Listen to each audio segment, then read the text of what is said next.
한동훈 법무부 장관 후보자 인사청문회를 하루 앞두고 정치권은 긴장감 고조되고 있습니다. 여야 간에 어떤 점들을 놓고 공방이 오갈지 사회부 이혁근 기자와 뉴스 추적하겠습니다. 한동훈 법무장관 후보자에 대한 인사청문회가 당초 지난 4일로 예정이 됐다가 이제 내일 하는 거죠? 네, 일단 표면적인 이유는 한동훈 후보자가 필요한 자료를 제때 제출하지 않았다는 건데요. 정치권에서는 한 후보자가 윤석열 당선인의 최측근이란 점에서 새 정부 국정 운영에 타격을 입히기 위한 민주당의 전략이란 관측이 나오고 있습니다. 민주당은 한 후보자를 소통령이라고 부르면서 일찌감치 낙마 공세를 예고했습니다. 한동훈 후보자가 앉아야 할 자리는 국무위원석이 아니라 공수처 조사실 의자 아닌가 합니다. 반면에 국민의힘은 검수완박 등에 대해 민주당의 공세를 논리적으로 맞받아칠 것으로 기대하며 적극 비호에 나선다는 전략입니다. 한동훈 후보자를 지렛대로 해서요.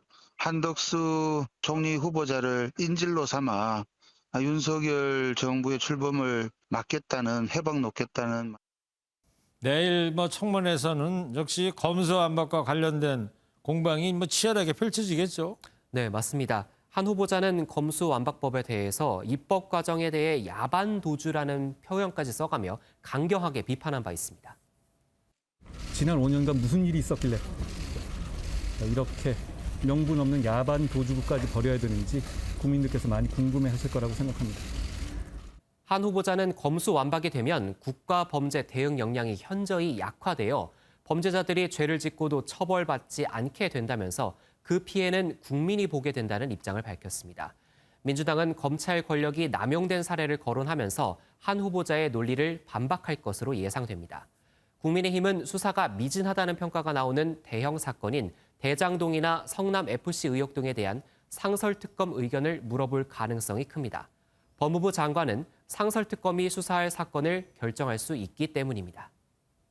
상설특검 제도도 이미 법무부 장관에게 부여되어 있는 임무 중에 하나죠. 업무 처리는 공정하고 누구에게나 똑같을 거라는 점을 약속드립니다. 그러면 검수완박이 이제 1라운드다 치면은 2라운드는 후보자 딸의 교육과정 검증에 초점이 좀 맞춰질 것 같은데요? 네, 한 후보자는 딸의 학업 활동에는 어떠한 불법도 없다는 점을 강조하면서 청문회에서 조목조목 대응할 것으로 보입니다. 한 후보자 딸의 논문을 케냐 출신의 대필 작가가 작성했다는 의혹도 제기됐는데요. 한 후보자 청문 준비단은 기자들에게 보낸 메시지를 통해서 고교생 학습 과정에서 연습용으로 작성된 글이며 실제 입시 등에서 사용된 사실이 없다고 밝혔습니다. 한 후보자는 딸 이름으로 노트북을 기부했다는 의혹을 보도한 기자를 경찰에 고소하는 등 강경한 대응을 이어가고 있습니다. 그런가 하면 지금 보시는 만평에서 한 후보자가 한쪽 귀퉁이에서 담배를 피우고 있는데요. 한 후보자는 술, 담배를 하지 않는 것으로 유명합니다. 결국 후보자 이미지에 타격을 주기 위한 악의적 프레임이라는 일각의 지적도 나왔습니다. 네. 자, 또 다른 이슈는 부동산 문제에 이제 방점이 찍힐 것 같은데 어떤 부분이죠? 네, 후보자 부인이 지난 2007년 구리시로 위장 전입했다는 의혹이 불거진 상태입니다. 이에 대해 후보자는 부인이 자동차 딜러에게 매수와 등록 절차를 맡겼는데 딜러가 배우자의 주민등록을 무관한 곳으로 일시적으로 옮겼던 것이라고 답변했습니다. 민주당은 후보자가 어머니에게 아파트를 편법 증여받았고 또 현재 소유 중인 아파트의 전세금을 과도하게 올려받았다는 등의 의혹을 제기했는데요. 한 후보자 측은 전혀 위법한 사실이 없다며 청문회에서 충분히 해명하겠다는 입장입니다. 네.